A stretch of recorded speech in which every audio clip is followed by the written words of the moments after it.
fortælle, hvem de er, hvad deres tilgang, hvad deres hvad de kan bibringe debatten med her i dag. Skal vi starte længst ude ved Lars? Det kan vi godt. Jeg hedder Lars Bodum, og jeg er institutleder på Institut for Planlægning på Aalborg Universitet. Og det er mit institut, der er vært for det her samarbejde med VOFA. Aalborg Universitet er jo allerede, kan man sige, et netværksuniversitet, fordi vi både igennem de sidste 10 år har skulle integrere sektorforskningsinstitutioner, og vi har skulle vokse, tage rigtig mange studerende ind. Hver eneste år har vi haft en kurve, der bare har ligget over den der var tidligere år. Og det kan vi bare ikke blive ved med, fordi vi kan jo se, at der er helt andre takter nu. Nu hedder det kvalitet, nu hedder det konsolidering. Det er sådan, at vi har en rigtig succesfuld forskergruppe inden for energiplanlægning. Og I har måske nogle af jer hørt om dem, og jeg ved også, at en af vores professorer, Brian Bade Mathisen, han var aktiv i en debat i går.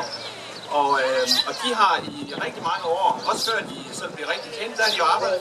Hvad har I af tanker i den forbindelse? Du er selvstændig, tænke ind, trække økonomi ind fra udenlandske studerende og alt muligt andet. Fordi så får vi noget, der er bæredygtigt, hvor vi ikke ensidigt... Universitetet har fået en hel masse forskning ud af det, fået publiceret osv., men har vi haft en eneste Ph.D. på Bornholm, som var forankret på Bornholm og skabt noget nyt på Bornholm i forhold til... Jeg er lidt uenig med Lene. Jeg mener bestemt, at vi har brug for faciliteter. Vi har ikke det, der skal til for at trække de her arkeologer over. Men når vi har dem, så skal vi satse på, at i stedet for at have et universitetssamarbejde, et partnerskab, så skal vi trække måske 10-15 universiteter til at bruge de her faciliteter og moduler her på øen, som er helt specialiseret. Og det samarbejde er der i dag. Vi har et kæmpe samarbejde med Europas største arkeologiske institution, som ligger i Warszawa. Og jeg tænker, hvor svært kan det være? Jeg var med til at starte den første masteruddannelse i kommunikation for RUC tilbage, dengang internettet lige var havde fået et grafisk interface. Det lå her i en 3-4 år, men der satte noget med, at vi får, altså hvad vi kan gøre som Bornholms samfund, det er at få gjort os selv interessante i forhold til, at der er nogen, der vil komme og lege med os og lave noget sammen med os. Og der tænker jeg eksempel, altså du bor i Svaneke, Lene, ikke? Altså, så du er jo allerede glad for Bornholm og så videre, og jo flere ambassadører og jo flere netværk vi har, altså det er det, vi kan se, at noget af det, der gør, at Bornholm rykker sig, det er, når vi kobler os ud i det omgivende samfund, og vi ikke tænker på, at det hele skal komme med os selv. Så vend blikket ud, se mulighederne, og så skal vi simpelthen gøre, hvad vi kan for at sige, at Bornholm er vældig interessant. Arkæologi, på energiområdet, turisme, landskabsforvaltning. Der er så mange forskellige emner, som folk rigtig gerne vil komme og studere og forske. Det er mere og mere fare, fordi at den rører over den der arkitekt- og designskole. Hvad er jeres holdning til, at man kan, hvordan kan I arbejde for, at man bliver faktisk tvunget lidt til det? Forudsat, vi har de unikke ting inden for turisme, som jeg også er ved at lave noget med nogle netværk med noget Gotland og Åland, noget uddannelse i. Hvordan kan I, og vil dem fra Aalborg og nu CBS, siger du, Carsten, men hvad er I indstillet på, at man tegner sådan nogle udviklingskontrakter, hvor man er forpligtet til at være her på Bornholm? Fordi det er jo netop en forudsætning, fordi jeg tror ikke på, altså jeg kan give 30 forskellige grunde gennem de sidste år til, hvad det er. Siger, at vi skal noget, og så gør de livet så besværligt for os den anden sted.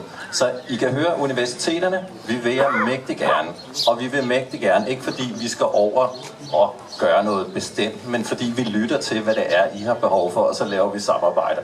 Det er det, alle sammen siger her i dag. Det er de nationale partier, jeres moderpartier, som skal ind og ændre rammevilkårene for, at det her det kan lykkes. Og det er det, der er jeres store opgave. Vi vil hellere end gerne, men vi skal også have nogle muligheder for, at det kan gøres.